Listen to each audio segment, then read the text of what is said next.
Ji, Heh? kunaon jeung nu bararing gitu Ji? Keur baringung lah bakal pusing kah. Di kalau balamunan kitu tetep Para kosong rusing kitu. di bae lah.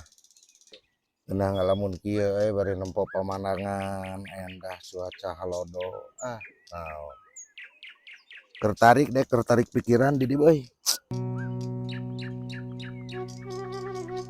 Ji, geus teu loba pikiran Ji, boga masalah mah. Sok ngobrol ka Didi, sugan Didi bisa mesahkeun masalah, sok ngobrol ka Didi ka dieu. Aya masalah mah di dieu teh pan urang teh lebaran geus beres. Budak beres sakola. Dengan pang-pangna mah aya sarupa anu leuwih nyedek ieu teh kubutuh teh. Besok ngobrol ka Didi, ngobrol hajina ngobrol. Naon nu nyedek teh? Sok udah bekaskeun. Kan bae ku haji ayeuna dibekaskeun lah. Nah, hati ai keukeuh wae mah. Tah jadi kieu di ayeuna pan lebaran urang teh geus anggeus.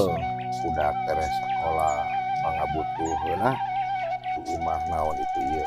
Ngan heuh ieu teh nu leuwih penting mah, nu leuwih nyedekna. Haji teh ti tadi teh kurilitan wae beuteung. Aya ngawaduk di dieu. Si kababagian anjing, nah ari haji yang nipu wae ka aing teh barang didengekeun ku aing tadi. Asal haji deui lurus teuing. Aduh.